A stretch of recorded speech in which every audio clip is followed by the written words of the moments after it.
Alors nous sommes toujours avec monsieur Fabrice Cadot du Ménagerie Cadot, installé dans la zone des Trichets aujourd'hui à Segré en Anjou bleu. Alors vous l'avez abordé tout à l'heure, en fait, vous avez une organisation pratiquement de coopérative. Expliquez-moi ça en détail.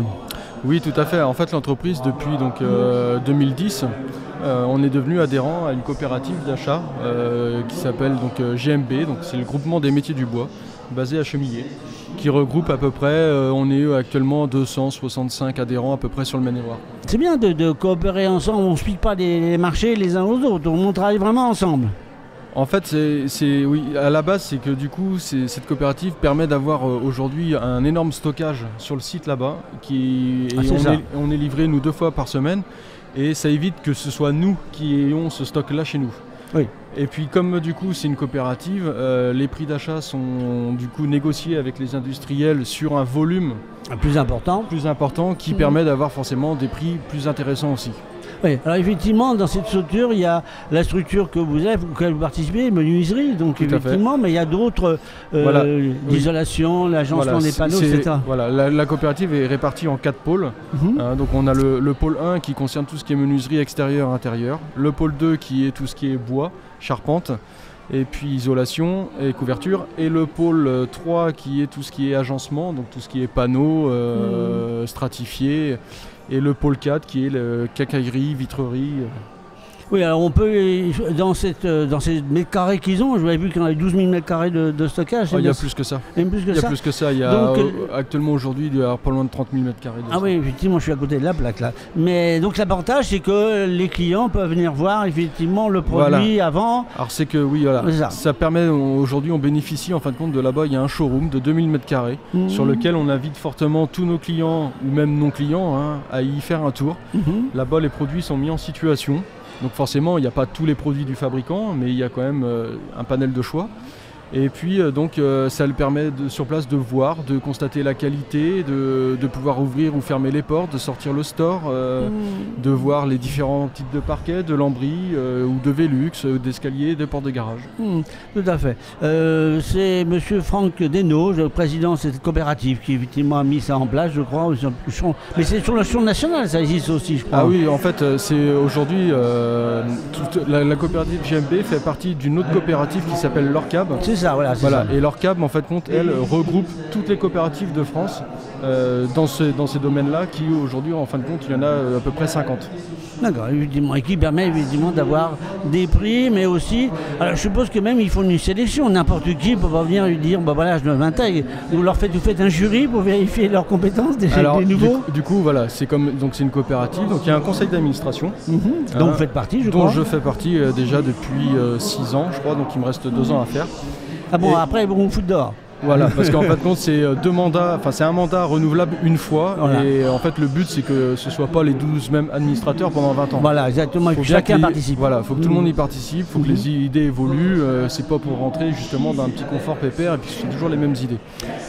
Et donc du coup, je sais plus ce qu'on disait.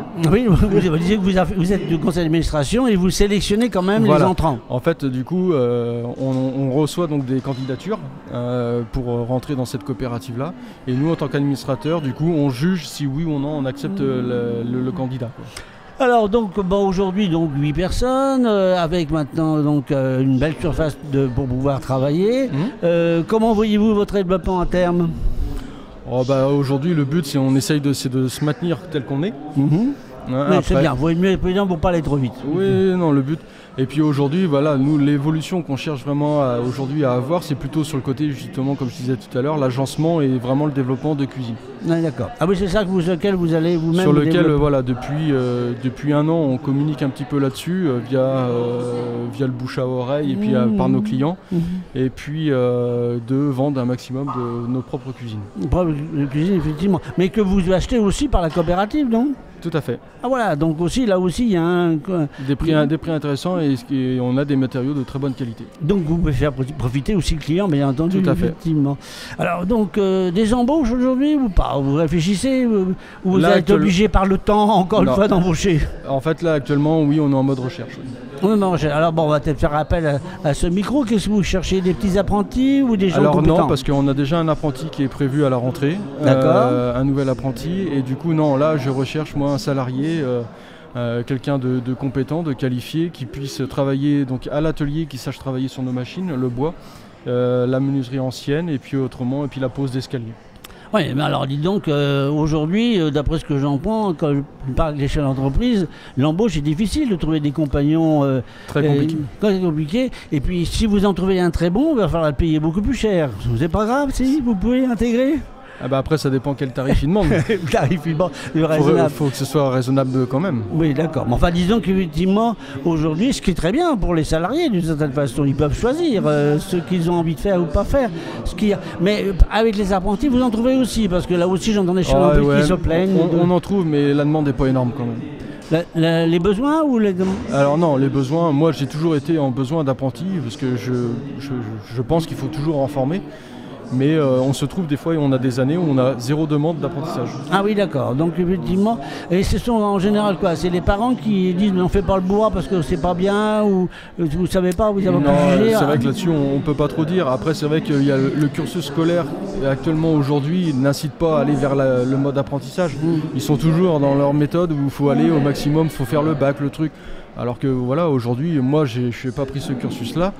J'en suis où j'en suis aujourd'hui et j'ai pas de regrets à avoir et on peut passer par la voie d'apprentissage qui pour nous est la meilleure, puisque du coup ils sont formés à l'école mais aussi du coup manuellement, et puis on s'en sort très bien. D'autant plus que dans certaines professions dernièrement on me disait oui, mais bien souvent les jeunes dans l'école ils apprennent effectivement peut-être des choses un peu anciennes, ils sont pas toujours bien préparés au métier qui aujourd'hui a évolué. Est-ce que c'est le cas?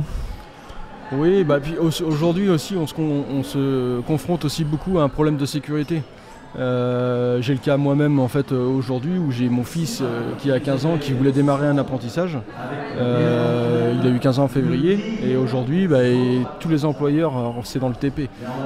Donc c'est différent, mais c'est trop tôt pour un apprentissage parce que aujourd'hui question sécurité, les machines c'est dangereuse, donc faut au moins avoir 16 ans, 17 ans. Alors que c'est dommage parce que oui, parce que quand on prend un jeune dès 15 ans, le caractère n'est pas non plus complètement affirmé, voilà. Et du coup il peut plus facilement aussi rentrer dans le moule du monde du travail et puis être formé à l'entreprise. Oui, je crois que là il y aura un gros progrès à faire. Il n'est pas question d'envoyer les jeunes de 15, 16 ans ou 14 ans à faire des apprentissages dans des zones dangereuses, mais vous-même vous n'avez pas tellement d'accidents dans votre société. Bah nous on n'en a pas. Vous n'en avez pas du tout même. On a juste eu Pierre une fois qui s'est blessé, mais bon, une erreur d'étourderie, il pensait à autre chose et puis le doigt, il a été un petit peu abîmé. Bon, c'est chose réparée depuis, heureusement. Mais... D'accord, oui.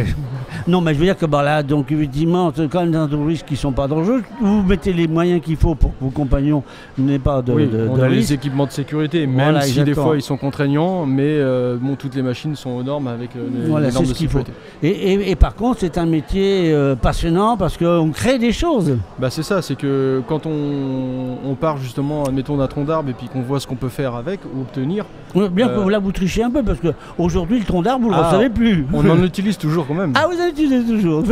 On en utilise toujours quand même. On reçoit toujours quand même des billes de bois. Ah d'accord, ok. Dans lesquelles vous taillez pour pouvoir faire là, elle nous servait plutôt, en fin de compte, c'était sur la restauration des menuiseries. Des menuiseries bois sur le château de la commune de Bourdieu. Ah oui, d'accord, ok. Ah oui, d'accord, oui, effectivement, c'est quand même une belle expérience de faire à la fois, disons, du neuf, ce qui est normal, mais aussi, disons, participer à l'ancien. Tout à fait, de la restauration. Ouais. Eh bien, écoutez, on va un peu que ça puisse continuer votre développement, pas à pas. Merci d'être venu à ce micro, Monsieur Cadot. De rien, merci à vous. Chers auditeurs, si vous voulez toujours mieux connaître notre économie locale en Maine-et-Loire et en Mayenne, si riche de compétences, eh bien, rendez-vous la semaine prochaine, même heure, même radio. Merci, au revoir. T'as été